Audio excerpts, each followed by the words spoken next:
So our consultants basically is a limited company operating in Kenya, of course with hopes of moving to other parts of the country and even East Africa.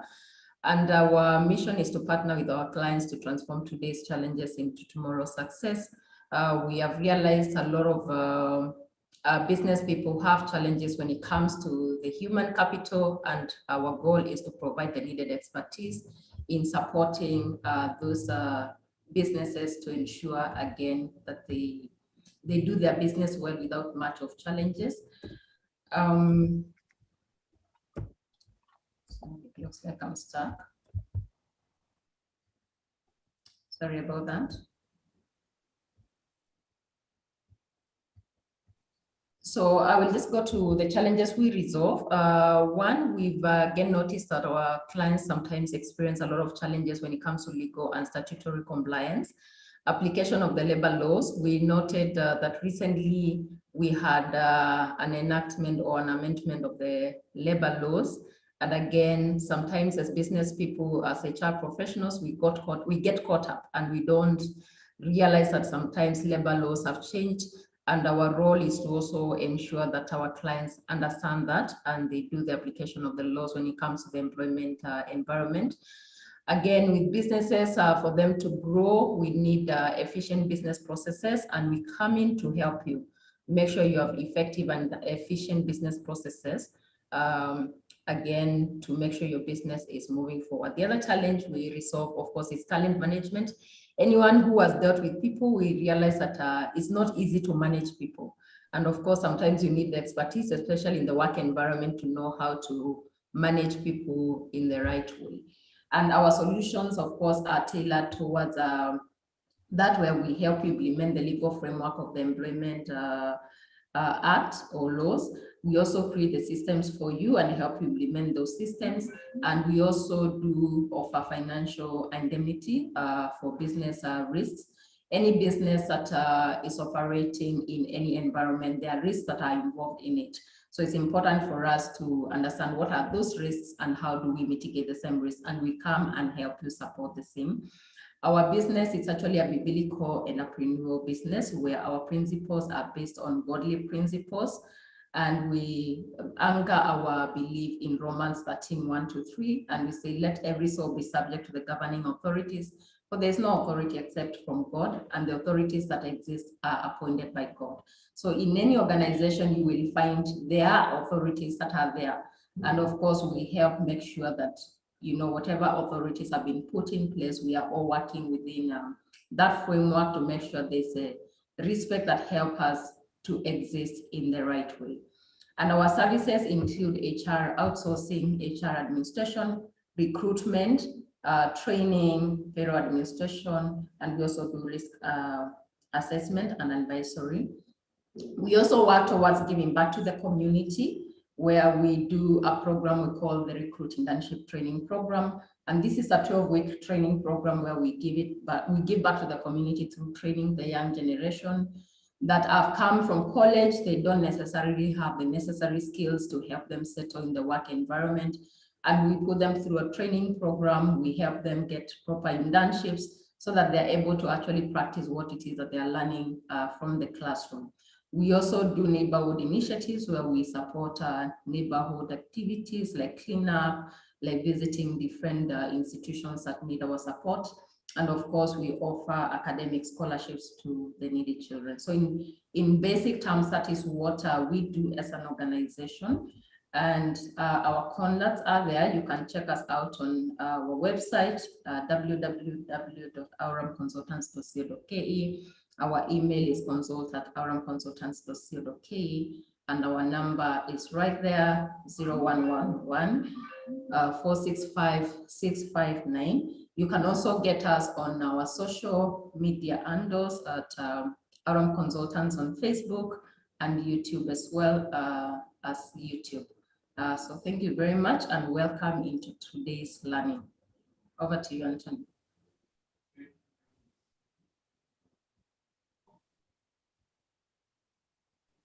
Thank you, Zippy. Thank you for that. As you've heard, that is what Auram Consultants does. Now, Martha, take us through who you are and what you have for us today. Okay. So my name is Martha Thuku. I'm a HR professional with about 15 years experience in the field. And I currently working as HR and admin manager at LVCT Health. I would ask Kenji to please put my presentation. I would like to introduce my organization first before we start. Kenji, please come in.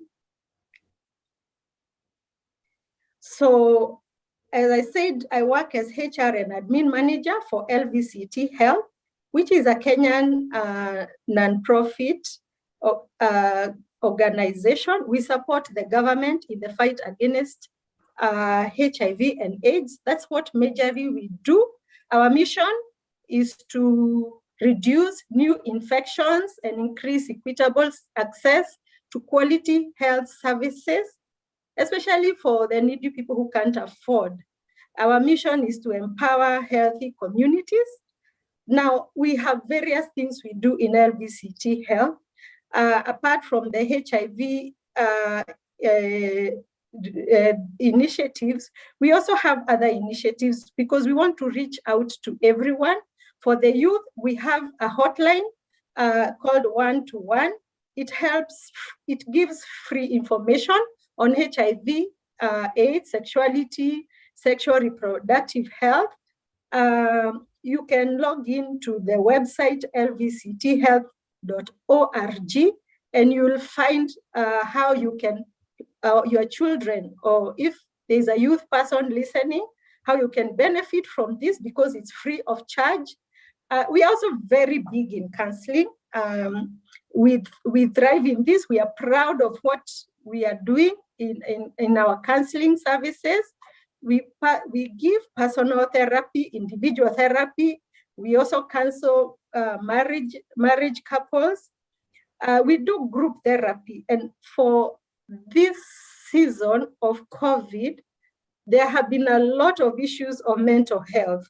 So most corporates are reaching out to us, and we are able to reach out to their staff who are affected in one way or the other with mental health issues that mostly have come out from other things, but there is also COVID-related mental health. And our counselors are all over the country. So we are able to reach them out, and we are able to help corporates so that they continue with what they are doing as we sort their staff out. You can see the contacts of the counseling there, info@lvctgroup.ke. Please also log in, and also you can call that number and you will get more information because it is information that is needed. That's why I decided to bring it here. Thank you very much. We can move, Kenji. And I give back to Tony.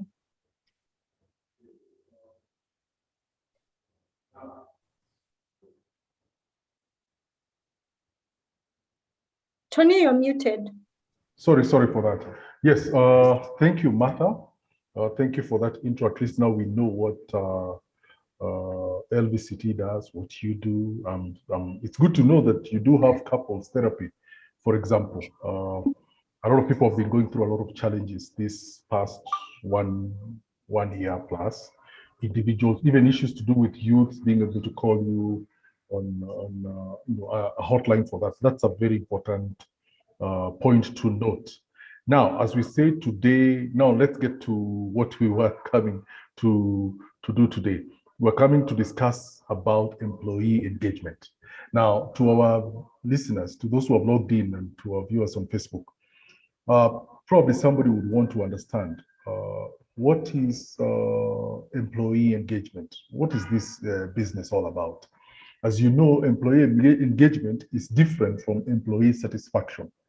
Employee engagement is essentially the extent to which employees feel passionate about their jobs, they are committed to the organization, and put discretionary effort to their work. That is basically how we are defining it. Employee satisfaction, it just indicates how happy and content your employees are. It does not address the level of motivation or their involvement or their emotional commitment. Now, Martha, today I'll come back to you because today you are to give us now the nitty-gritty of what it involves in employee engagement. So kindly take us through what really, from a professional, an expert point of view, what employee engagement is really all about. Okay, so I will allow Kenji to bring back my presentation. So for this day, we are going to talk about employee engagement, which is a very important subject at workplace. We'll see the definition, as Tony has rightly put it. We will see what it's not and the why.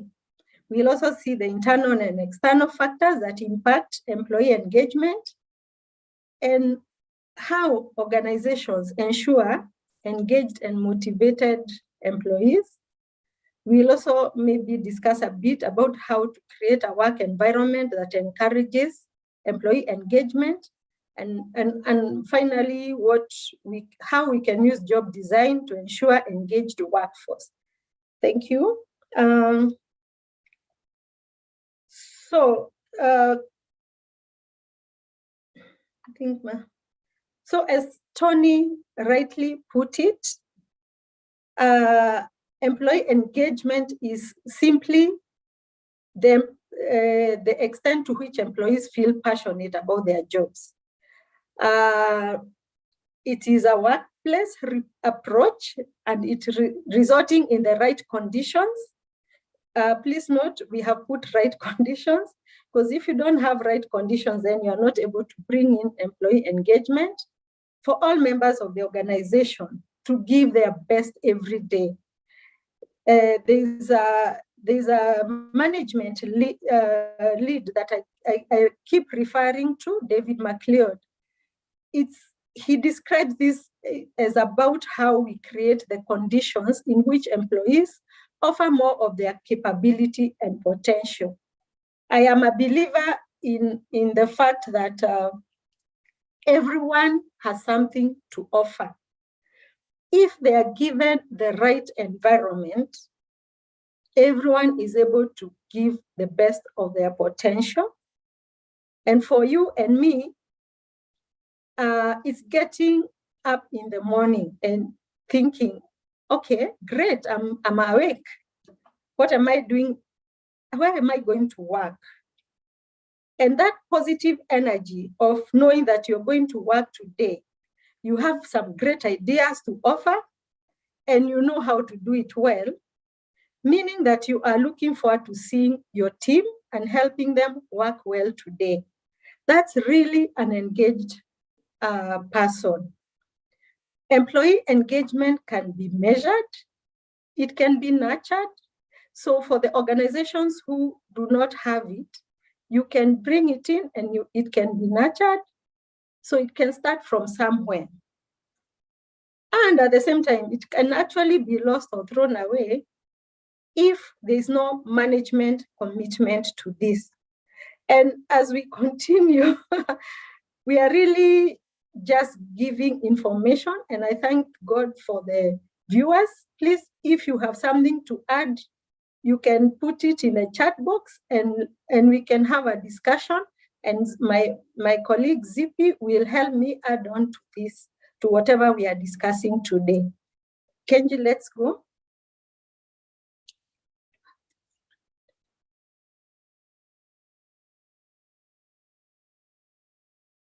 Let me first say what it is not. Employee engagement cannot be viewed as a mechanistic approach.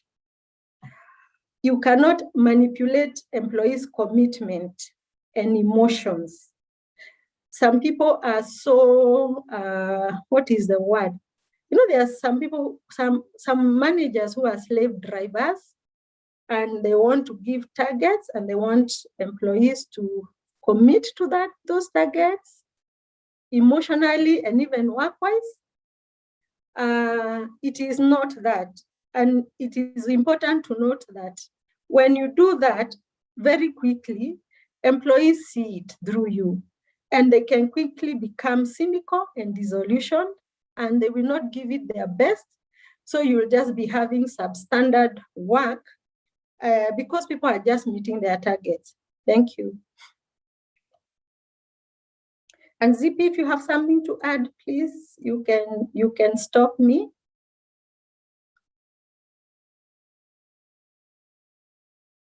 So let's discuss the why of employee engagement. So when employees are engaged, I believe they are more likely to invest in their work, and which will lead to higher quality. And what I'm trying to say is that investing in employee engagement, your organization will be able to increase in productivity, work quality, and retain top talent. I've read a few of books in management, and especially for this subject, and you'll find there has been various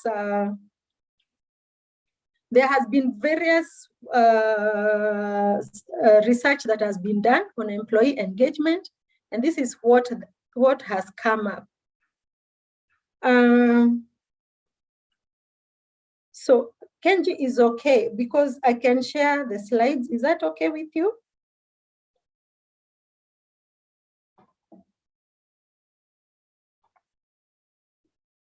You can share. I share, which can help us.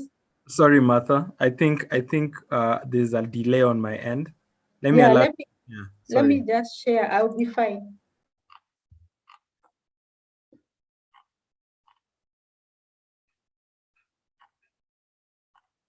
Viewers, please give me a minute. This is our new normal.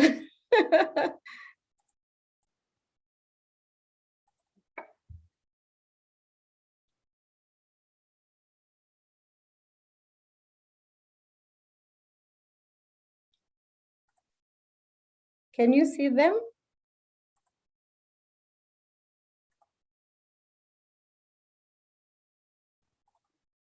Am I okay?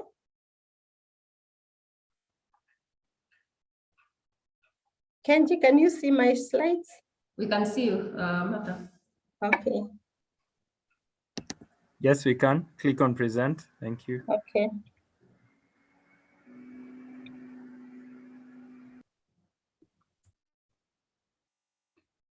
So as we were discussing about why employee engagement, this approach, it increases the chances of business success. So for any employer or HR manager who is watching us today, please know that if you want your business to succeed, it is important to just invest in employee engagement, making sure that your employees are happy to work with you, because then it will contribute to organizational and individual performance when they are able to pick up their work without being checked. So it helps in productivity and the well-being of the organization. Remember, engaged employees are likely to stay happy, motivated, committed, and you'll find that they are not looking for jobs out there. So let's discuss a bit about internal and external factors that can have an impact on employee engagement.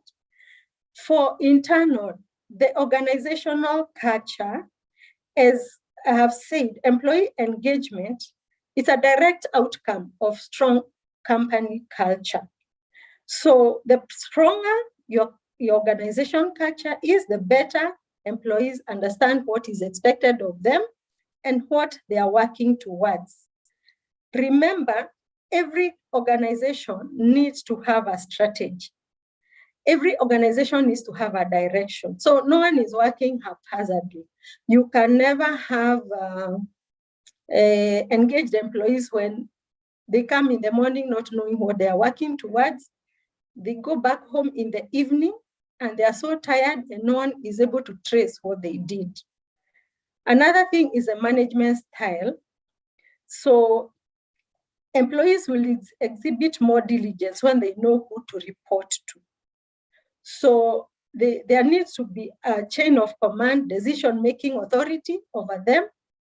And so it is important that every organization enforces a chain of command, because this is a great factor in impacting employee engagement negatively or positively. Let's see about the external factors. The external factors can vary because it will depend on the climate of the organization at the time. So like now, our economic status, because of the issue of COVID, you can imagine it can really bring instability in engaging employees because they don't know what is going to happen to them. As we speak right now, most organizations have closed down. We were thinking last year it will end, and this year things will start picking up. Just when they start picking up, guess what? CG, a different wave of COVID from whichever country visits us. So we are not able even to open the organizations that closed. So there are the organizations that have slashed their salaries. So all these things can bring disengagement. I work with a donor organization, and donors are funny. So for funding, you find you can't be funded forever. The project could be 5 years. And even in the midst of those projects, within the 5 years, you find even they are cutting the funds. And so the climate for donors have changed. So you'll find most of organizations that are donor funded, the employees are kind of working with uncertainty. And that can affect employee engagement, because every time someone is thinking, what will happen to me when this project comes to an end? Oh, the donor has reduced funds. What is going to happen? There are other things like family and social obligations that affect one's mental health. You'll find people commit themselves with obligations. They have a big family, maybe the salary doesn't help. They even go and start committing themselves with loans. And this also can affect someone from being engaged because they are always either being followed up because of those loans or something like that. It really affects their mental health and they are not able to get engaged. The other thing I can say is the attitude as an employee. So it's not every time that your employer will apply things to make you engaged. There's a way that you also have to work towards being engaged. Because when you have a positive attitude, you will always be better at your work. So for employees, it is unfair to look at your employer and think that they're the ones who will make you motivated. You have to motivate yourself, and then now you enter into what the employer has employed for engagement. There are other things in the family. These are health issues that drain people's productivity and engagement. And my final touch, and maybe ZP you can add to others, is technology. No matter how someone is engaged, without the right technology or tools of trade, they can never be engaged. And you'll find targets have been met, and maybe that person does not have tools of trade. Some of them could be computers. Maybe it's someone who is supposed to work on data, and then they don't have a computer or a laptop. And then they're expected to perform. So such kind of things can really strain employee engagement. ZP, you have anything to add there?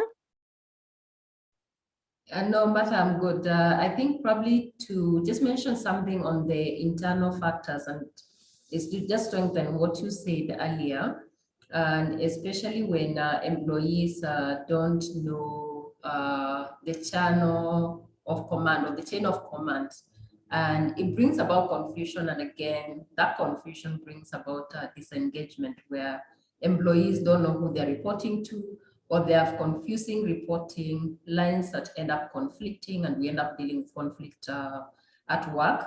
And of course, when you talk about Kanban culture, the way we do things, again, it can also cause employees to be disengaged. So the question will be, what kind of culture do we want, and what kind of culture are we working towards creating? And are we engaging those employees in the culture that we're coming up with so that they can be engaged in whatever it is that we are planning to do?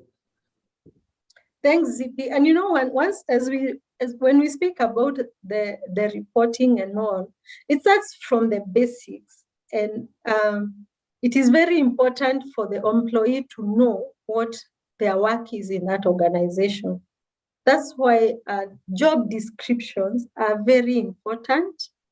And out of the job descriptions that have been derived from the organization strategy, it's so important to have the targets that the staff is working towards.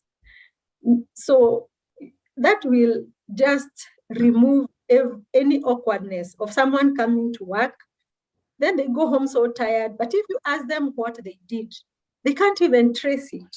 And that is very unfortunate if there is, for any organization that does not have even that in place, there's no decision-making protocols, there is no chain of command, there are no JDs, there are no targets for someone to reach. So you just find at the end of the day, how can that employee be engaged? They are coming, presenting themselves, and they are told they do what they are told to do by their manager, instead of knowing from the word go.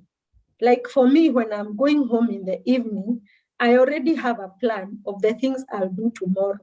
Imagine if I had to wait for my boss to tell me what to do tomorrow. I will never be engaged, because you'll find some of those mega things.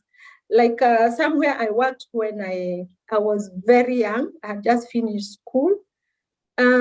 So even the director would send me to go and pick his suit from, from the dry clean.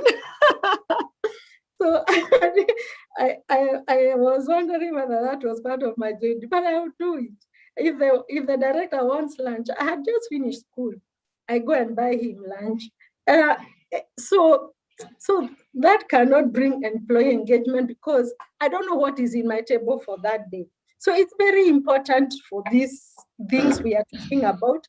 They may look simple, but they are really important for your organization to move ahead. The other discussion we are having today is to how do you ensure engaged and motivated workforce. First and foremost is just what I have talked about. There must be an initial overall corporate strategy that the whole organization is working towards. And the head of the organization is driving the people towards that strategy. And remember, that strategy is cascaded down to the lowest level. And we saw this the other week when we were discussing about employee engagement. Without a strategy, then you will not have anything you are working towards. So once that strategy is cascaded, everyone gets to know what their input is to this organization. And when they know like they belong, we are making decisions together, they feel that they belong. So they are able to get engaged and give all they can to make sure that organization is working well. The other thing is entrenching a culture of continuous personal development. You'll find from like places I have worked before, the employees are expecting that the management are the ones who are deciding on their personal development.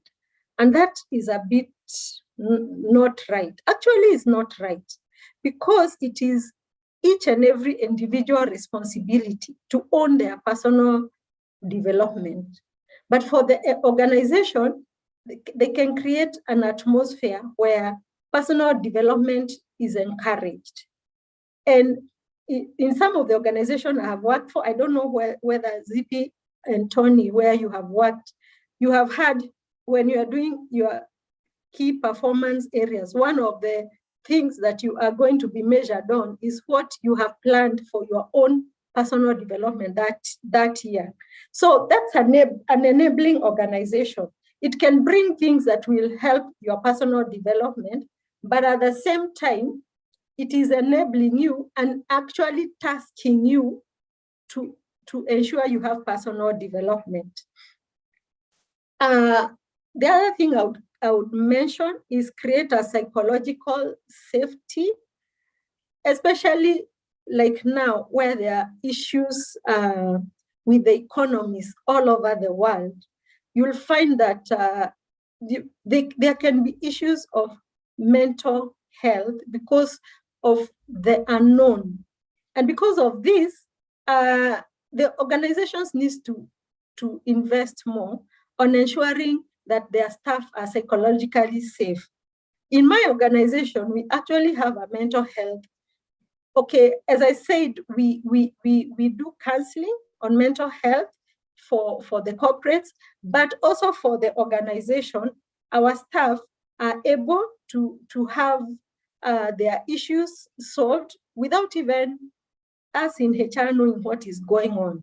So when an employer invests in such things, you'll find that the employee feel that they are cared for and they are safe. The organization is a safe place to work.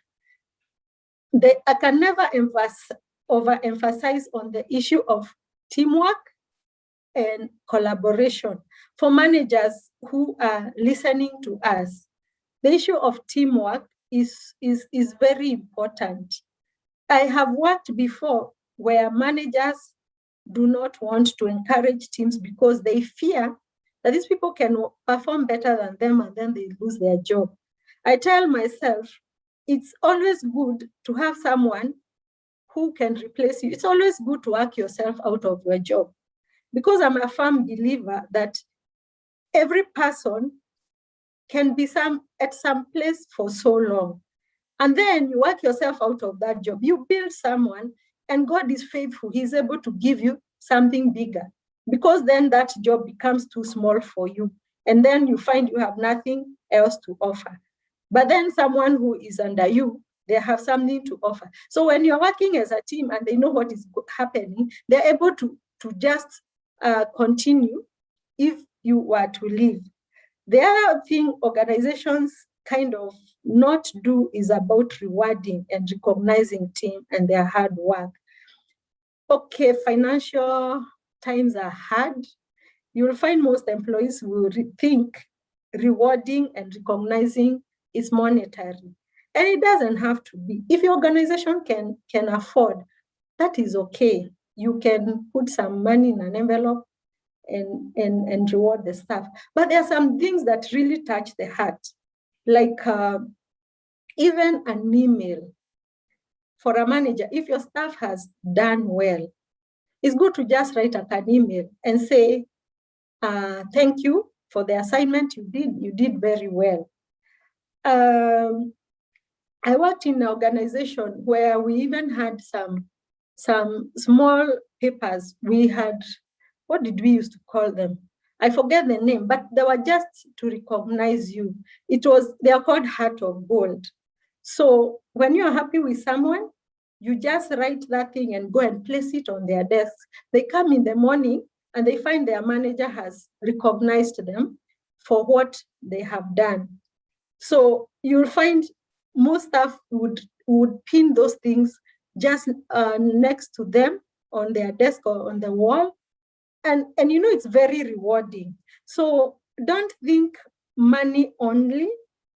There's so many things that can help the staff intrinsic when they want to work, they feel they're appreciated, and so they are engaged. As I talked about tools and resources, I said that earlier. So it's very important that the employee has the tools of trade. Whatever it needs, they need for success.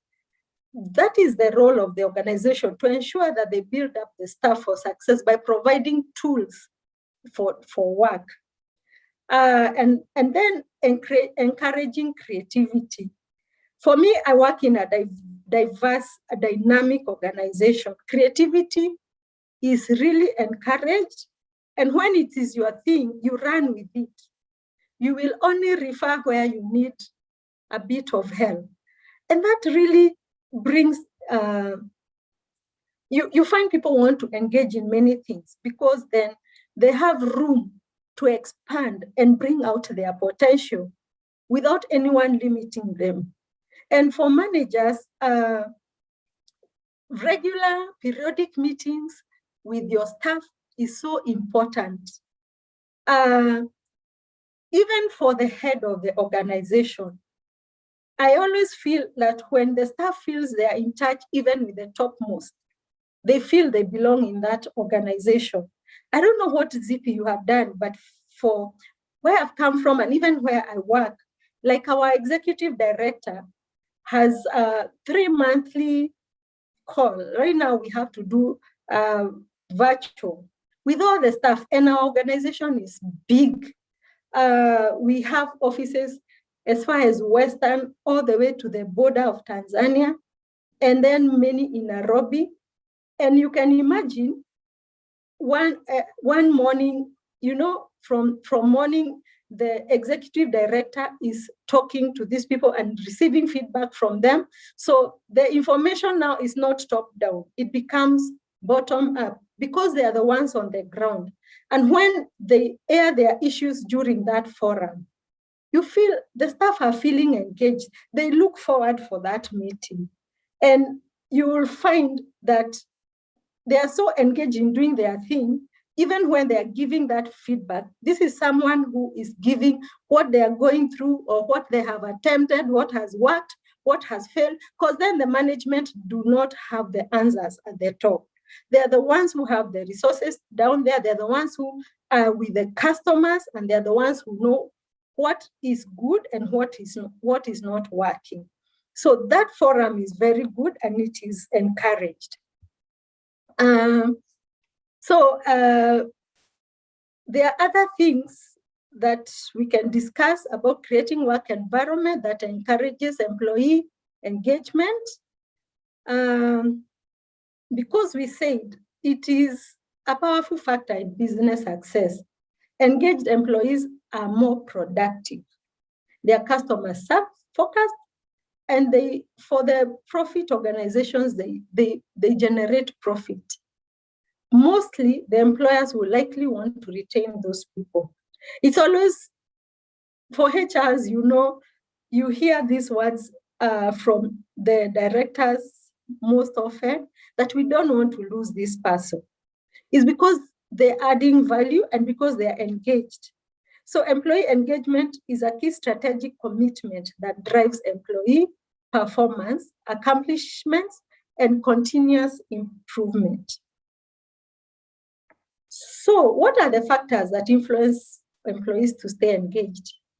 As we talked, maybe this is just a repeat of an effective recognition and reward system. And we have said here, it doesn't have to be monetary. For the organization that can afford, it's actually good to have a recognition and reward policy, so that it is also, what is the word? There's a way you can curtail that reward system, and you find only a few are being rewarded. So when you have a policy, then it attracts everyone, and it covers all around. And everyone knows that, should I do A, B, C, D, this is how I'm going to be rewarded. So it's in the open. There's frequent feedback. Some managers have the tendency of bringing issues when the appraisal comes in. So the staff is so surprised, how come this was not raised? So continuous feedback, even around the year, is so important, because then there is improvement within the year before the appraisal. Most organizations will always have mission, vision, and even values and guiding principles. But is the management keen in driving those? Because if then that's not happening, there'll be no engagement, because you are the management or the books are saying this, but the contrary is being done. Then please, you will not expect your staff to be engaged. There's also the demonstrated respect and trust and emotional intelligence.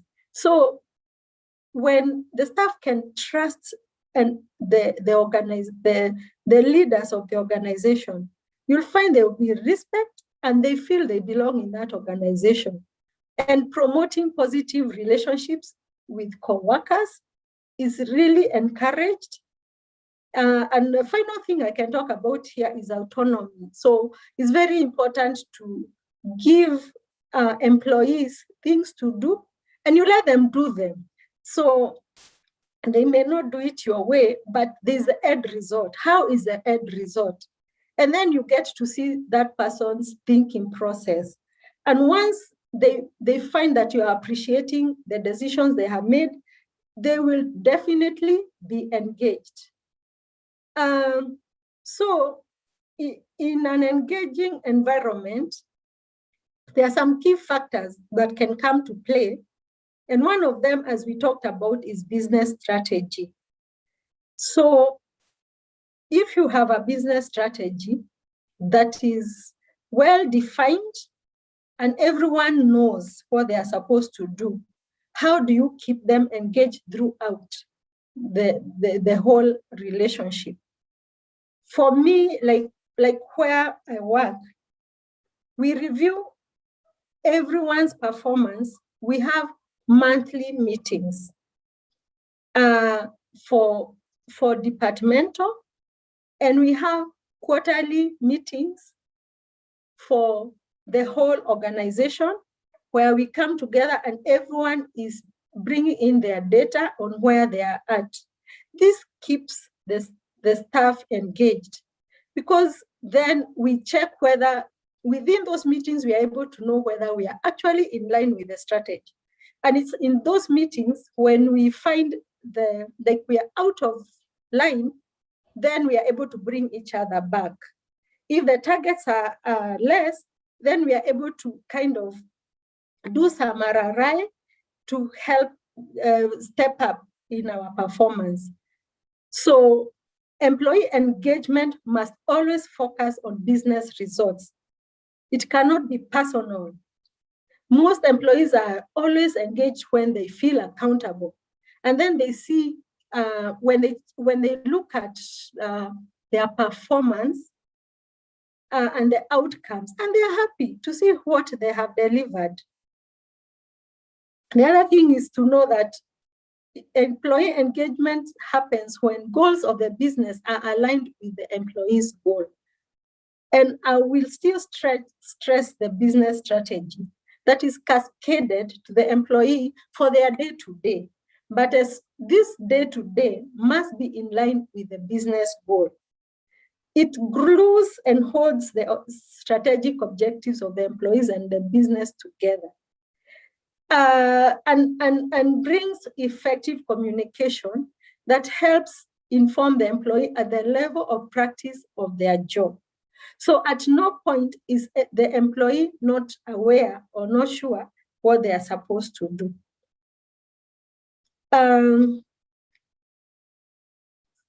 So that's what I was meaning, that the employee needs to know and understand what exactly they are waking up every day to do in their organization and how they are helping or affecting the business goals and priorities. These goals and measurements relate. They can be, okay, the HR leads this process, but every department should have its own set metrics. As I have said for where I work, when we are doing those meetings, it's actually every department that presents their own metrics and where they have reached. Their data, and the good thing with data, it doesn't lie. I worked with an organization that we used to say, let the numbers sing. Not even talk, let the numbers sing. So there are no stories, it is numbers. And that's what we work with. Employee engagement also drives in organizations. When organizations are committed to management and leadership development in performance development plans. As I have said, when it is important to create an atmosphere of individual personal development plan, as well as the organization plans. But really, when that atmosphere is there, you'll find the employees want to maybe do courses, read, just develop themselves somehow. And so they can bring in more once they have acquired new skills. Remember, it is also important to have a clear succession plan. I worked somewhere in the private sector where some of the managers who are looking a bit elderly, they still wanted to stay. And the people who are younger were feeling there's no future for them in that organization. But when you bring in succession planning, then this person is able to know that I'm moving from A to B to C, and they're able to drive themselves to achieve that. So that is also very important. What are the effective strategies for employee engagement? It is important to encourage knowledge sharing. Once there's some things that happen that you find, especially for trainings, some specific people, they do training, but when they come back, that information is just with them. In the NGO sector, especially the HIV field, let's say the medical field, malaria, anything, the rules of the game are always changing because of changing environment. So if you don't know, if you get to know, this is a new medication that we are supposed to give, and then it is not, that knowledge is not shared down to the people who are actually in touch with the customers, then they are going to do the wrong thing. They're going to give the wrong medication, and research has been done that is making that issue change, the medication change. So will the class be held with if we continue doing the wrong thing just because a manager went for training and kept that information to themselves? It is important to cascade that information down so that everyone is doing the right thing according to the government rules that keep changing here and there. Then it's also good to build open and transparent communication. This can be hard at times, but it's a good thing that even a manager with your employees, you are really open and you're transparent in the communication that you give. I like the place where I work because there's really open dialogue and people are empowered to speak. And that is a good thing because then your voice is heard. Even in involving employees in the business planning processes, when the strategy is being rolled out, it shouldn't just be the top management in that planning. People who will run with that strategy need to be involved because then they feel they belong. And you can have internal information bulletin that can contain things where we are at and also personal things of their staff that will make people feel like they're at home. So the bulletin and such kind of magazines, they help people feel like family. We have talked of creating individual growth path. Let's not repeat that because an employee feels better when they know how they're going to grow in the career. The issue of social responsibility, a culture of social responsibility cannot be overemphasized. First of all, it's a fun thing to do. So when you get your staff together and they go out and do things, I've seen like Oram, I saw them sweeping somewhere. That is fun, and it builds those relationships strong. Initiating and encouraging wellness programs, please let organizations pay for this, because then when you have a well staff, then you'll find that they are engaged, they're not thinking of their problems. There's a time in this podcast we talked about the wellness programs one can employ. And in that program, we learned that the minimum that an organization can do is having a medical cover, the minimum, because then sickness can really take away a staff morale if their family is sick or if they are sick. So that would be the minimum. And if you can afford, you can go to various other things that you can do in the wellness programs. So regular employee surveys and feedback. So it is one thing to do a survey, but it's another thing to give feedback. To show them that you listen.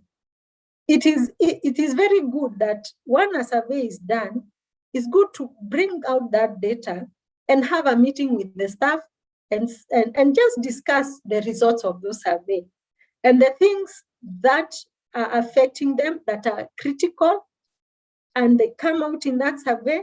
It's important to show that you are addressing them and you actually go ahead and address them.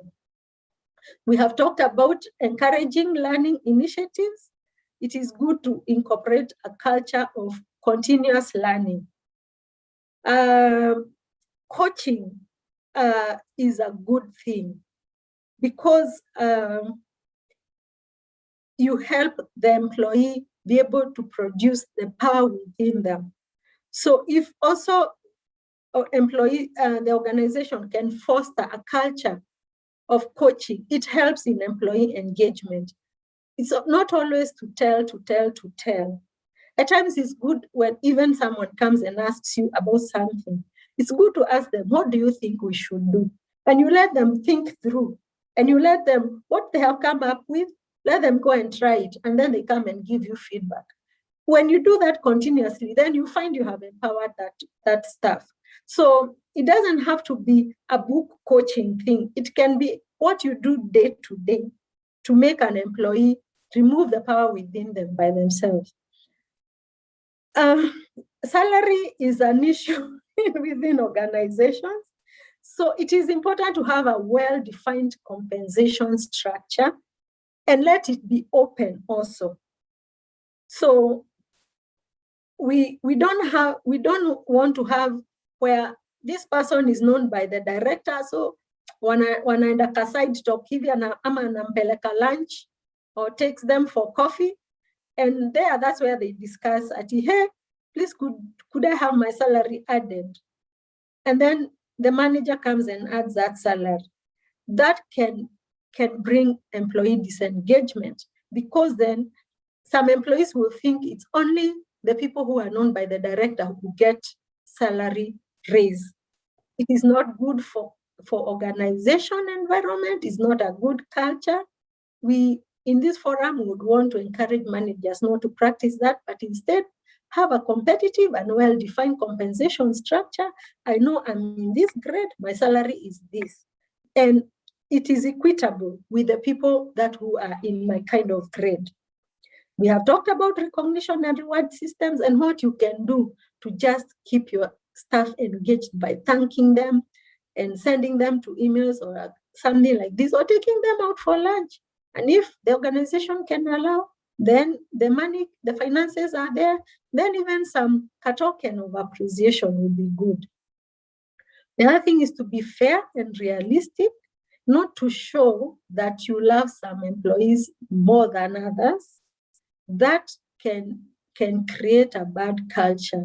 You can find some organization, an employee is not performing, they are misbehaving, but their colleagues cannot report them because they are known by, oh, the director. Oh, this one was brought by so-and-so. So no one can touch them. So you find even that manager is really strained to work with such a person because they are fearing what would happen if they report them. So it's good to have a culture where there is fair. Okay, you have brought in a staff. Are you going to encourage them to do wrong things? They have to perform themselves. Once they are at work, it is their responsibility to do what the organization is doing. And if they are reported, you as a manager, even if you brought them, even if it's your sister, it is important to ensure that that staff is working around the boundaries of the organization. And if they are not, then they are not fit to be in that organization. So provide regular breaks to rest. It's so good for people to go on leave. And the law has set it so well. If you can afford the 2 straight weeks that the law says, please allow your staff to go on leave. Encourage work-life balance. I don't know whether Zippy, this works with you. I've always wondered, hey, this work-life balance thing, what exactly is it and how does it work? It has not worked for me as a HR. I don't even know what to do to make it work now for my organization. So maybe Zippy, once you come in, you'll help me and give us some ideas that can bring in work-life balance. The final thing we wanted to talk about today is how to use job design to ensure engaged workforce. So first, let's see, what is job design? It's a process of organizing work into the tasks required to perform a specific job. It involves the conscious efforts to organize tasks, to organize duties and responsibility into a unit to achieve certain objectives. So how can we use it to engage our workforce? When we recruit right. So a well-designed job will lead to recruiting the right candidate with the right job specifications, with the right skills, which is the first objective of ensuring an engaged person. I like all the organizations I have worked for, I like the model of engagement because there must be competitive bidding and it must be in writing, meaning the job was advertised, the job specifications were put in the advert, the people who applied, the interview questions are revolving around the technical skills and also the other skills of that job. Meaning the person you get is actually the person who can do that job. Organizations that fail is where they just take someone because, they are known by someone, or this one is a brother to a minister or the brother to the president. So they come and they really are not of use to your organization. So it is very important to recruit right and to make sure that process is followed very well. The clarity of expectation can never be overemphasized because it helps the staff understand what is expected of them and what they are coming to do day to day. Remember to paint the bigger picture by having the jobs well designed, the career growth plan for different employees. This will enable them work with a purpose and a personal goal in mind. Setting clear goals, like we have said, job design will help in setting those clear goals and targets. And this keeps the employee engaged because they know what they are working towards achieving. I'm going to stop there. That's my brief presentation on what employee engagement and engaged workforce is about. And I'm going to bring it to the floor for anyone else to bring issues of discussion from what we have discussed today. Thank you so much. And Zippy, you can take over.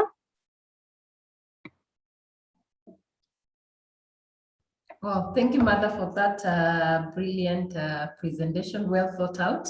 And I think before we go to the Q&A and interaction with the audience, you brought in a question of work-life balance. And I think this is another debate that I'm not so sure we'll be able to handle it. But from where I sit, I am not so sure whether we have anything like work-life balance. I think what we look at is life balance. How do you balance your life between home, between your personal life, between work, and what else is going on around you? Because when I think about it, Mother, as an HR professional, when you leave the office, you go home, and an employee has an issue, they will call you. And you will not say, my work ended at 5, so I'm not picking those calls, I will wait until tomorrow. So if we start talking about work-life balance, we mean we have to differentiate between the two, which is practically probably not possible for some of us, depending on our profession. But when we talk about the life balance, I think there's a couple of things probably we need to consider. One, we need to consider what are the goals and how am I going to achieve those goals? How do I plan with the goals in mind and set my timelines in a way that, again, I know what I need to do, when and how. The other thing is, how do we set boundaries? I know employers, like some of us, sometimes we have this habit of, you call an employee late in the evening and you expect something to be happening and it's their time with their family. Again, how do we ensure we set those boundaries so that, again, we don't also infringe in people's personal lives, and we also give them the space they need to be able to do work and also attend to their personal issues. The other thing is values. What are the values I'm ascribing to as an individual? So that, again, I know where do I draw the line when it comes to this life balance. And of course, the other thing I would say is prioritizing. How do you know what to prioritize? What needs to be done now? What can be done now? It can be done later, and how you plan around it. I think that will be my little contribution to this subject, but I think it's a discussion that is very debatable. So thank you so much, Zippy, for that. And when you spoke, I just imagined, have you ever opened your email and found an email of someone who sent you an email at 2 a.m. and you're thinking, huh? What is going on here? What is this person doing awake at 2 a.m.? Yeah, so that's why for me is a strange thing, this work-life balance thing, because then and you know what I realized? Should you respond to that email at 2 a.m., your manager then gets to know that, oh, so they are awake. You'll find now they'll start communicating to you at that hour. So yeah, so when it's an organization culture thing, it needs to be addressed from that level so that you know that you cannot, you know, it's not possible to do that to someone. Where I work, I like it very much because when we close for Christmas, we close, you know, like you go. I like that because it's the organizational culture that we have been very busy. We have 2 weeks during Christmas season. Please, people, just go be your family with your family. Enjoy yourself. So even if we are not able to kind of maintain this work-life balance thing during the year, I can promise you, Christmas time, we do have that thing, and it's very good. Thank you. Think back to you, Anthony. Thank you, ladies. Martha, it's okay, you can remove your screen. My screen, eh? Yes. Thank you for that. I've taken quite a number of notes. You know, when you ladies were talking about work-life balance, it hit me. You know, work-life balance is tough. For us men, some of us like football, and if you are an Arsenal fan, there is nothing like work-life balance. You go home, watch your TV, and you start getting angry. You thought you're having relaxed time watching a football match, and then you get angry because your team, most likely Arsenal, is performing pathetically. Anyway, Martha, there is something that you also said about let the numbers sing. I like that. Let the numbers sing. As in, don't give us stories. Let us see how engaged you are as an employee. We have given you targets, we have given you the tools, we have given you a job design, we have given you, you know, things like that. And now we want to know how are your numbers? I can see Shirley has lifted up her hands, one of our Lee. Shirley, do you have something to say? Oh, sorry, it's Shirley's husband. And I took exception to some comments.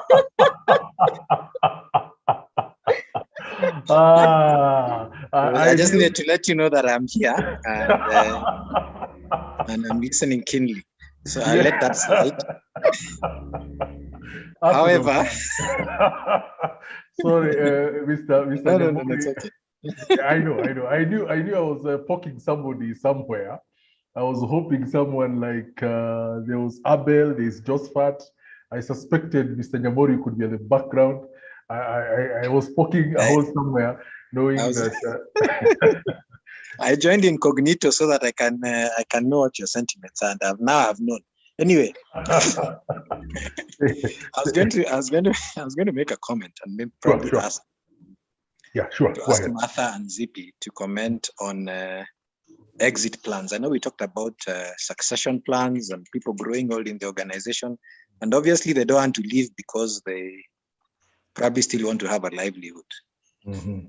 So, what is HR's? How can HR assist in exit plans so that as people are transitioning, either because of age or to improving on their skill sets to move on to other positions within or without the organization, how can HR help with exit plans so that people are not worried about the end of their stay in an organization? I hope my question is well understood. Sure. So that it also facilitates succession planning and encourages succession planning. Thanks. Thank you, Douglas. Thank you for that. Our experts, who is the first one to want to answer that question? Maybe I can start and then Zippy will come in. For exit plans, I can give examples of where I have been, especially in the corporate. It's really, there was active engagement on exit planning. You'll find that because of our laws, the retirement age could be 60. So really, it's not easy to make employees exit unless they are willing to.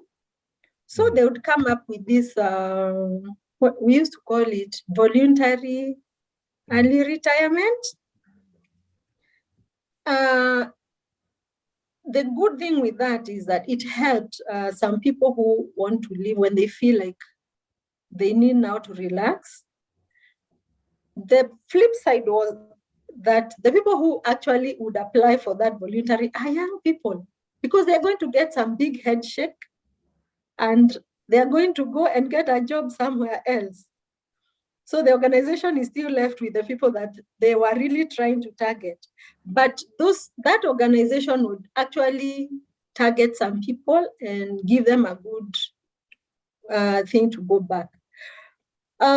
For the things on exit, what HR does to help, and I'm hoping when I say HR is the HR people who are in this, I don't know whether this happens to you.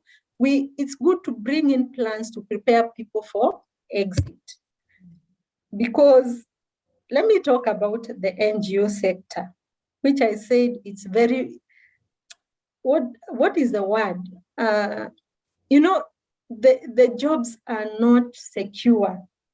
So at any point, even when you're very young, there's a way that the donor funding will cause you to exit. So the initiatives we have would be educating people, maybe calling in experts who understand the well-being of staff when such things are happening, and prepare them. And how we prepare them is either issues of mental health. We prepare them that this is going to happen.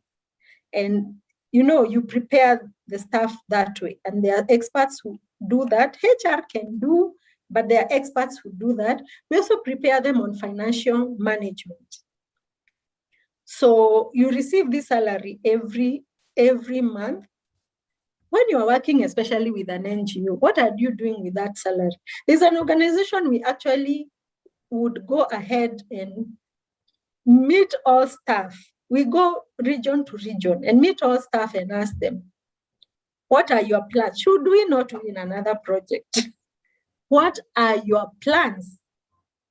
And you hear many things. Oh, I have pension, I'll do it. Oh, I have. So, and that's when we call in this person, an external who now understands that and helps them build on this money they are saying they have like in pension, because that's the only money they have when they leave. So we prepare them early enough during the course, especially during the course of the final year of the project, just in case we don't win another project. How do you spend your salary? And you'll hear discussions coming like someone asking, is your last month's salary and current month's salary meeting in the bank? Or what are you doing with that money? So you find people are sensitized even in spending because of that. So those are some of the things we do, and maybe ZP you can add. Thank you, Martha, for that. Thank you, Mr. Nyamore, for that question, which I think is very critical. And let me speak from a profit-making organization, since Martha has touched on the NGO sector. From where I sit, I think it's important for us as business people, as HR professionals, to think about, even when we have engaged those employees when they are new in the organization, the truth is at some point they will exit, whether it's through retirement, whether it's through retrenchment, however they exit after a couple of years of working for that organization. I think it's important for us to think about programs that will help them, like Mother has alluded, them getting trained on financial literacy. Take an example of someone who has come from college, they are fresh, they've not worked before, they get this money and they're excited. I think if the foundation is not very good for them in terms of how they manage their own finances, eventually that will catch up with them, as they grow in their career, if they don't learn how to manage their finances well. So it's important for us, number one, to come up with programs that would help employees know, how do I learn how to save for tomorrow? If I take an example from 2020 when COVID happened, none of us expected this.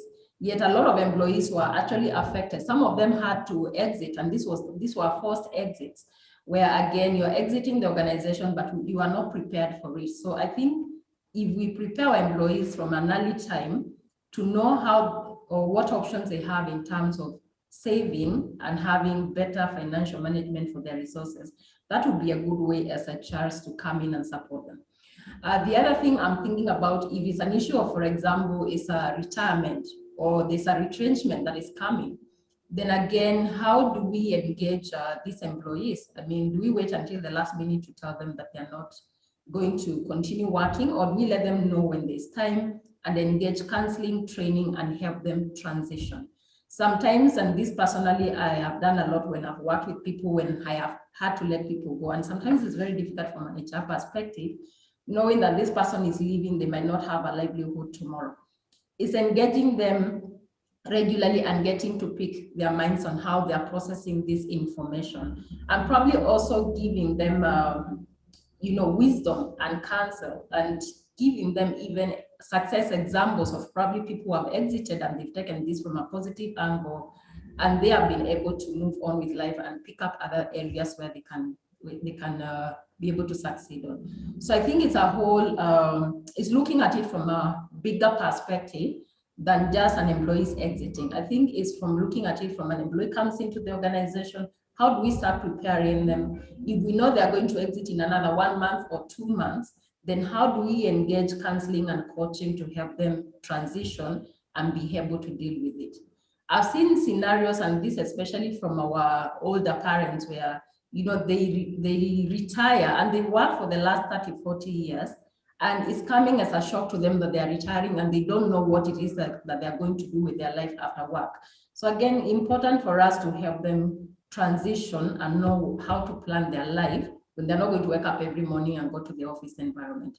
I think that would be my brief take on this, Mr. Nyamori. Yeah, and Zippy, I've remembered something like in the bank where I worked, enabling environment for people to exit easily. I remember one of my bosses, so he was targeted for the voluntary early retirement. He was not ready to leave. I think he was remaining 3 years to 60 so that he can leave. But he needed to go earlier and they offered. But the environment was very enabling because, okay, the trainings and everything went on. But for him to transition, he still came to the office. So what we did, we let him have his office. We left a computer there for him. And he'll come and really harass us like he's still our boss. But we did not, we let him do that. He'd come and stay in the computer, and I don't know what he used to do with his computer, but the environment was enabling that he could still continue coming. When it was 4 months, then we saw he's coming half the day. By the time it was 6 months, it is once in a week. So I realized his transition went very well because then the environment was enabling. So that is for an old person. For NGOs, it's not old people. It's because the funding is going. So it's everyone. So one of the things also, the enabling environment is to have these communications. Some people would say, what if you communicate and people start leaving? Then the flip side is if you don't communicate and then you communicate to the end, then you end up having health and mental problems because suddenly someone realizes, oops, I'm not going to have a job next month. So that initial communication helps actually for NGOs. It helps people think, if I put more effort and we get our targets right, we are going to win the follow-on of this project. So what I have experienced is that people don't leave because anyway, especially the donor-funded, like the ones where I have worked, which is US-based donor fund, they all are ending at the same time. So there is nowhere people can go really because so you work on your own and you make sure you do a good job. The other thing we offer is HR to be open. Like where I worked before, we could even assist the members of staff with doing their CVs and sending their CVs out. We believed we worked in an organization that employers would want to hire people from our organization because of the training that used to go there. So we would actually offer those services ourselves. So we would just prepare people to exit that way. And it doesn't mean at the end they will not collapse or they will not cry or they will not suffer. But at least you have kind of cushioned and maybe reduce the mental health aspect that comes in with losing jobs or exiting. Thank you. That would be my contribution, Douglas. I hope it has helped. I think, Martha, there's a question from Abed who is asking, just on the same, if you call your staff use NGO sector, as you mentioned, and inform them that you want to prepare them on the exit plans, won't that inflict some fear in them and they're going to lose their jobs soon? And I think if I'm to comment on that, because I've also worked with NGOs and some of our clients in the NGO sector, I think it's important for us to create that culture, even as we're giving you that contract from the word go. I mean, the employee needs to understand we are donor funded. They need to understand if this contract comes to an end, we cannot guarantee renewal of the contract. Our desire, our prayer is that we'll have funding to renew these contracts. But it's important from the word go to be very much aware that it could go either way. You could have your contract renewed, it could be terminated because there's no funding. So I think if we create that awareness from the word go, it will alienate the fear that, my job might end I mean, the NGO sector, it's always, it could end. But if it ends, what is your plan? And I think that would be my take on this question, Mr. Abel. And it's not only NGO sector, it's everyone now because of COVID. Being open. You know, you remember we talked about employee engagement and its communication and being open. This is what is going on in this, our family. Just like you have husband, wife, and children, and being open with what is happening with the family is the same thing that you can do. That, okay, COVID has come. We are such and such a company. We are a service delivery company, but we can't afford anymore because the economy is crushed. And you know me, I would even recommend we call for a meeting. And we say, this is a situation. What do you guys suggest we do? So you make it like it's our thing. This is where we are at. What should we do? So when those decisions are being made, it's not the management making on top there and saying, oh, Zippy, today you're going, Tony, you're going tomorrow. No, let the staff know from the word go, this is what is going on. And the scenarios can play A, can play B, can play C. If they play A, what are we going to do? If they play scenario B, what are we going to do? If they play scenario C, what are we going to do? So everyone is giving their inputs in those. Thanks. All right. Thank you, ladies. Thank you, Mr. Nyamori. Thank you for that very incisive question. Now, if I could summarize as we are now heading towards the close, what I read, I mean, assuming myself to be among the panelists who are listening, who are writing down notes, from what Martha gave us. I began by noting, for example, in employee engagement, you create the right conditions for it. And I noted something very powerful, that employee engagement can be measured, it can be nurtured, it can also be lost and thrown away. That's the first point. The second point, in my conclusion, I saw that I asked myself, why employee engagement? Why employee engagement? So I'm doing a summary, and then I'll go to the questions that have been asked by our panelists, by the people who have logged in. It shows that okay, now the question of why EE. The issue is employees will engage more and will produce higher quality work. That is one of the reasons why we engage into employee engagement. And another thing that I noted was that an organization can increase productivity, work quality, and retain talent. All right. Martha, you discussed issues regarding internal factors. You know, talked about organizational culture. You know, the owners of the business or the top management can create a culture by not only setting the culture, but demonstrating it by their own action, be able to give leadership to the same. And then there was the issue of management style. So somebody asked a question. I had a question at the time, and I saw somebody, I think it was, I don't know whether it was Josephat, he had a question about the same, but I will address it when I go to the chat to see the questions on the same. So you spoke about internal factors, you spoke about the external factors. For example, employee engagement can be affected by the state of the general economy in a country or in the world.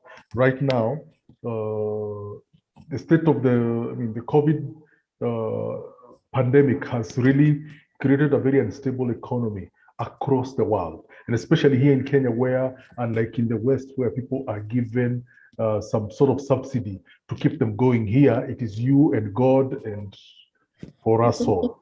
So it's, yeah, companies are in trouble, banks won't lend you money, your suppliers are demanding money from you, your customers are closing down, you don't have money to pay your staff, and you retrench your staff, they have no form of subsidy from the government or anything. I mean, what happens? It's you are left on your own. There are issues to do with family and social obligations. You mentioned about the same. This can also affect if your people are not feeling well, or if you have a lot of burdens, you might be distracted while coming to work, and that can create a problem with your engagement. Then there are issues to do, you talked about attitudes, you spoke about health, you spoke about technologies, especially now, especially now with this COVID-induced shifts in the economy, in the workplace. There is serious pivoting to be done by organizations. Organizations need to be very nimble, very agile, very quick to turn around, very quick to innovate. Yeah. And now when that happens as an employee, the things that Martha, you're saying, if a company engages its employees every time things are happening, you ask the employees the way you've just said, just now, getting employees to involve them. Give us what do you think we should do? What do you suggest we could do? There are organizations that are that quick, and you'll be surprised by the things that your employees will tell you, opportunities that they have seen, scenarios that they have seen while engaged at the factory floor, as it were. And therefore, with the changes in technology, if you engage your employees, even during this COVID-induced economic downturn, you will be a very nimble organization, and you will be able to keep your employees engaged. Now, that is the why. I noted what you said about the how. How do you input employee engagement? You put things like encouraging staff personal development, creating psychological safety, encouraging teamwork and collaboration amongst employees. You talked about recognizing and rewarding good performance. You talked about providing staff with the necessary tools and resources to succeed. You talked about encouraging creativity. And finally, you talked about scheduling regular one-on-one meetings. Yes, so thank you, Martha. That was very very inclusive. I mean, it was thorough, it was short but sweet. For some of us who are not HR experts, sometimes we may look and think, okay, this sounds like a lot of jargon. But at the end of the day, it might be somebody would think, okay, now this is an abstract subject that we're talking about. But if somebody listens, he realizes, no, this is something that happens day to day. Why do I wake up to go to work? How, if you are a HR professional listening to us, or if you are a manager who needs to find a way to, because as a manager, you've got to work through your employees. And if your employees are disengaged, then how can you get them engaged to meet your own targets as a manager, to meet your own targets as an owner? So this is a very, very important topic. Now, let me go to the charts that we were engaging in. If I may ask first, Martha, there's something I think Josephat commented. Josephat Ngesa said, I think on management style, it goes beyond the chain of command. The character of the individual manager can disrupt employee engagement. The chain of command approach, while it ensures recognition of authority, it sounds a bit of classical management theory. Now he says modern management is a blend of both top-down and bottom-up participation. As the employee landscape changes and millennials look at things differently, we need to keep agile to respond to these challenges. Josephat, that's a very good way of summarizing it. Zippy, briefly, what do you say about what Josephat has just commented on? I think what Josephat has said is very true, because again, how managers manage their teams actually also dictate widely that employee engagement. If you're the kind of a manager who is always not in touch with reality and what is happening on the ground, you don't understand your team members, you can very well be the one disrupting the teams and making the teams not to get engaged. So it's important for us to understand, how do we become agile? How do we flow with the team that we are having? And how do we help them be engaged, all of them, not leaving one person behind because simply they are young or they're older, but basically being the glue that brings this team together and making sure they understand what the organization is expecting of them, and laying down, the road that they need to follow, the roadmap they need to follow for them to be able to accomplish their goals, yet at the same time be connected with the organization and be engaged. So it's very true what Josephat is saying. And it's a personal thing team. It's a personal thing because you'll find the organization has its values. And I believe most organizations, they educate everyone concerning these values. So this personal manager with his evil attitude really cannot say that they do not understand what they are doing is wrong, because then they create an environment that is not the organization environment. The bad thing is, could be a manager on top there who there's nothing you can do about it. So that is a very unfortunate situation, and it's true.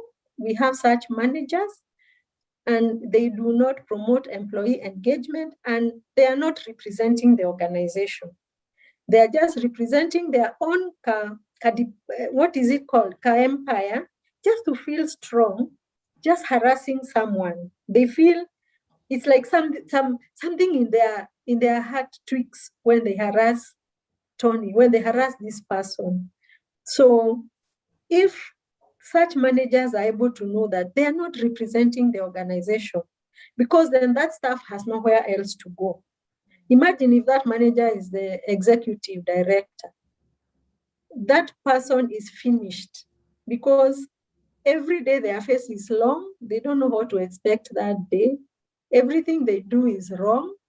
When they comment something, they have said the wrong thing. So they don't feel valued. So it's an unfortunate thing, Josephat, and I agree with you.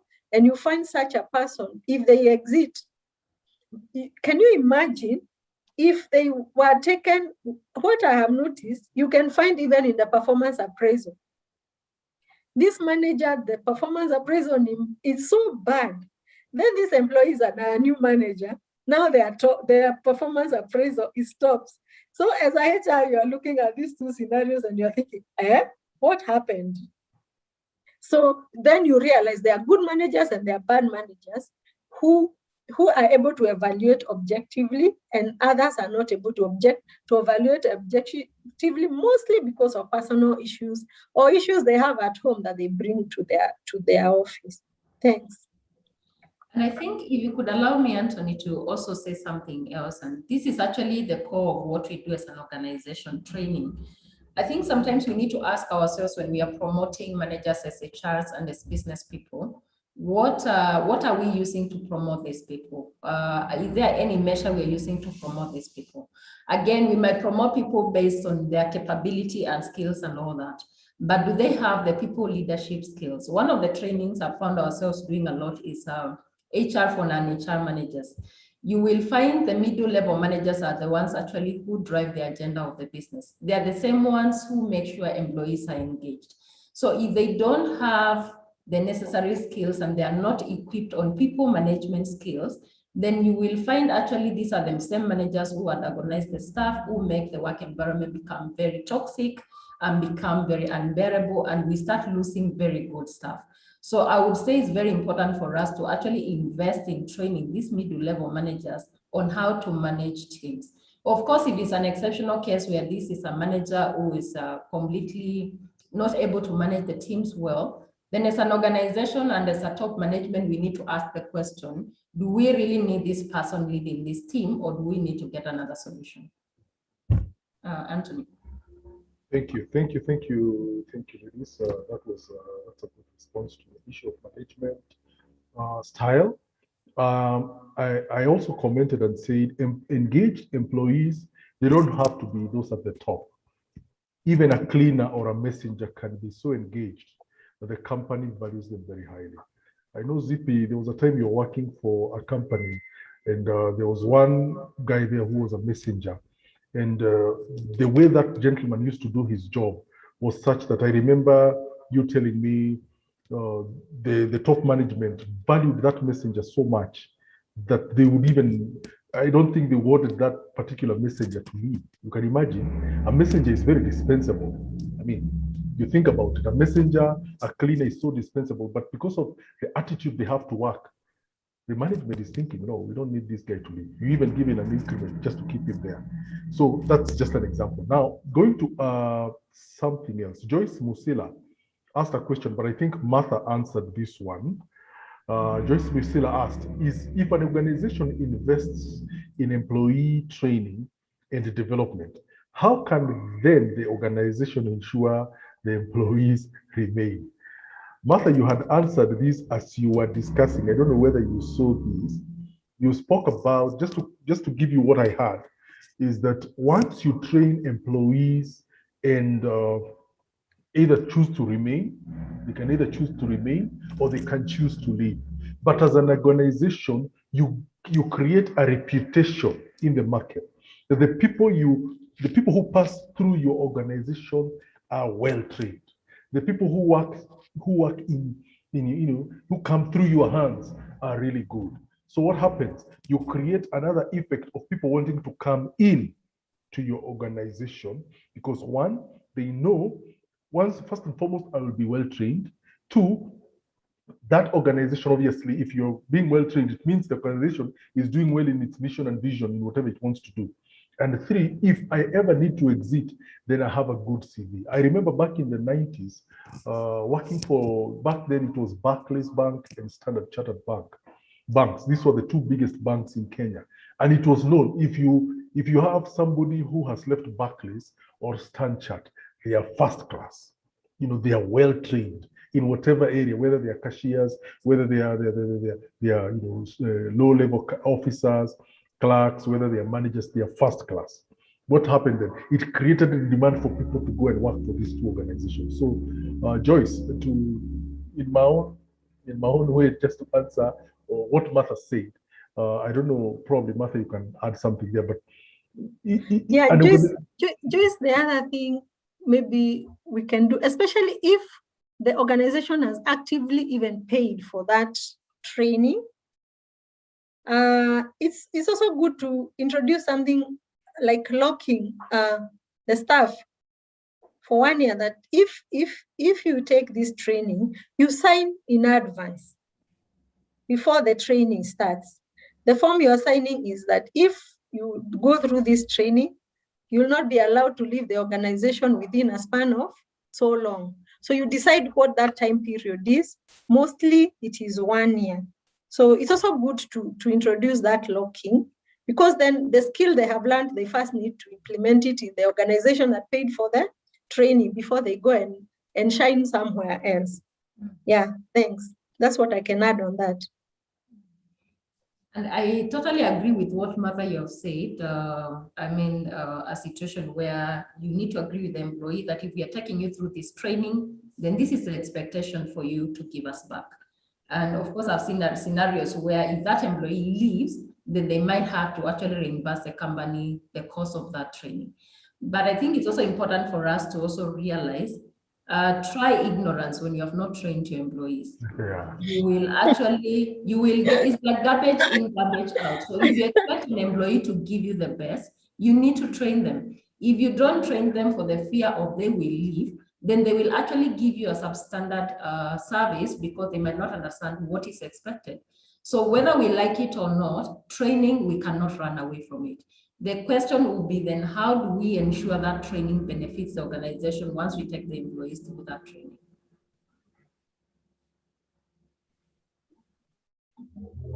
Right. Thanks, Zippy and Martha. Now, Abed Lolokuru, you had asked a question at the very beginning. You had asked, can growth within your area of work be a factor? I think it's be a factor for employee engagement. I don't know, Martha, can you briefly give us an answer to the same? Certainly, Abel. You can imagine if you're being recognized to a point where you are promoted, even in your area of work, you will feel even more engaged. If you move to the next level, your salary, you can't even leave that organization. You're shining. Yeah, it's really a key factor. Thanks, Abel. We left out that, yeah, it's a key factor. Thank you. All right. Now, as we come to a close, Emily Karaoke. Emily is asking, great training. Can we encourage staff to have 2 or more professions? COVID and technology have taught us that some professions can end. Now, Emily, I'll let your boss, Zippy, answer that answer that question. So you're throwing me to the deep end here. I think, let me say that one of the things I think we need to start realizing as employers, and with COVID disruptions coming, one of the things we need to think about is, one, how do we reskill our employees? And it just not COVID, it's just where, how do we reskill our employees to ensure, number one, they're giving us their optimum? On the issue of allowing employees to do more than one job, I think that comes to an individual responsibility or values. Because one of the things for sure I cannot advocate is for you to be doing something that is in direct competition with your employer. Of course, we know employees do side hustles, what they call side hustles. You'll find someone is employed and they run a shop somewhere, or they run a boutique somewhere. And these are things that probably we might not be able to stop employees from doing, or we can't morally tell them you can't do that. Although there are organizations that we do not expect you to be doing any other form of income generation if you're engaged with them. Now, the question becomes, the question comes in when we ask you, are you delivering on your core responsibilities? So you've been given a job of 8 to 5. Are you exceptionally giving your employer what is expected? Are you delivering your mandate? And are you making sure what you've been expected to do is actually being done? Because it's one thing to say, I'm allowing you to do something else for income generation, but it's also important for you to also understand, why did I engage you as an employee in the first place? Are you able to give me that service? Because remember, I'm still paying your salary. So if I'm paying your salary and I have not said I'm paying you 20% of what you're earning, then it will become a very difficult conversation where you want to be doing something else during the hours I've engaged you. You can do whatever you want to do after 6 or after 5 o'clock, depending on your working hours. But the big question is, are you able to deliver on what you've been engaged to deliver by your employer, even before you start actually engaging in other activities? I think that would be my take on this. And I can add you, Zippy. What you have said is right, especially what is this side thing that you are doing. Most organizations, what we do, we sign something we call conflict of interest. So even if you are engaged with your side hustle, let it not be directly interlinked with what your organization is doing. Because what happens is then you might pull the customers of that organization to yourself. And then now, what is the moral standing there? So once we sign that conflict of interest, then you have your side hustle. One of the details about the conflict of interest is also, what time are you doing that side hustle? Which resources are you using to do that side hustle? Are you using organization time, organization resources? So once you ask yourself those questions and you find that you are not bordering the conflict of interest issues, you can do your side hustle. So that your employer is happy with you, and also like performance, like Zippy has said. But now the issue comes now, what COVID has taught us. Right now we are having COVID. It's like it will be dynamism going forward, because if it is not COVID, there will be something else that will be affecting the employment world. And so people have to eat, and people have to work. At times when I'm driving, when I'm going shags, I find even people with Mercedes, they have put merchandise on the road in their car and they are selling, because people have to eat. And so when we are doing this education of exit, we are not just doing it because funding is coming to an end or there is voluntary early retirement. We need to look at the dynamics of the world right now, the things that are challenging our economy, that are making employment hard. And because of that, what can the employee now do if we get to that, and maybe whatever is affecting the world is something that will not enable you to go to work.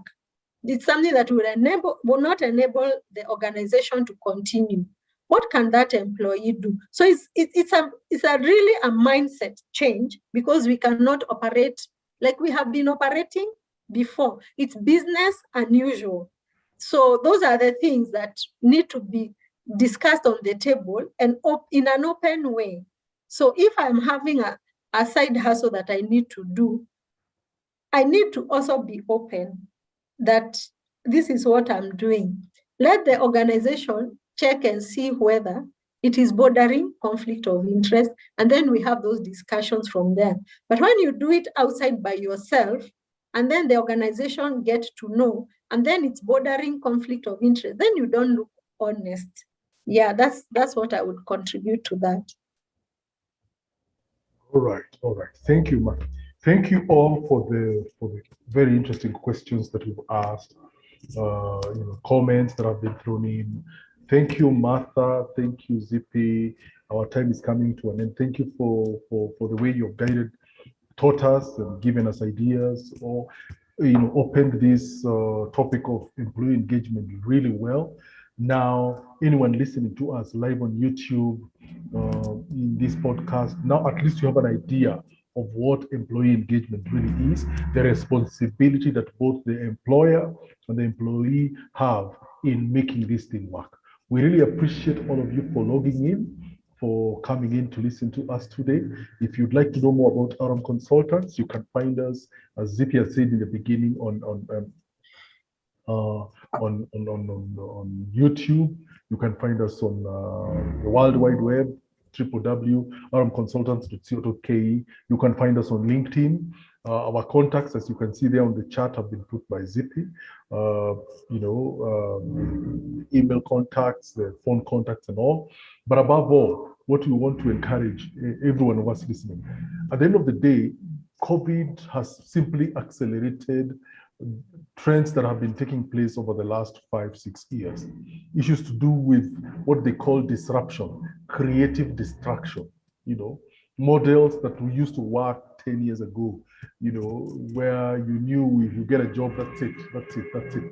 I can bank on this job for the next so many years. Now that has ended. Yeah, the questions that we were being asked about get 2 or 3 jobs. The issue is not really 2 or 3 jobs. The issue is, are you multi-skilled? As Josephat said, have you upskilled for resilience? Upskilled for resilience. You could be a HR, but do you understand? You have a skill in something else. Are you comfortable? For example, there are people who are good in coding and stuff like that. So really, COVID has basically accelerated what has been happening, and therefore, as HRs, as employees, and as employers, business people, we have to be dynamic, we have to be creative, we have to be quick to pivot as individuals and as organizations.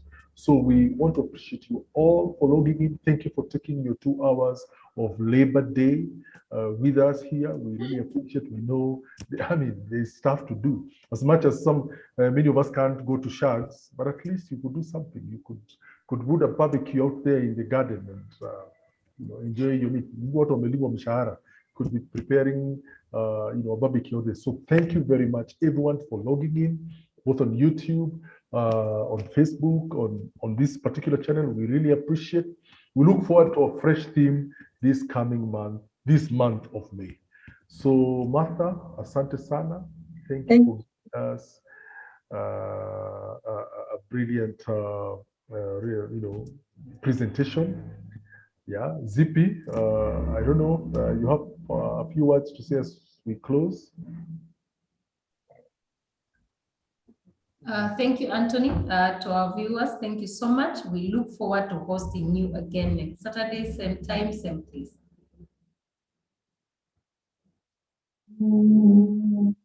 So thank you very much. Thank you for logging in. See you next week. Bye-bye.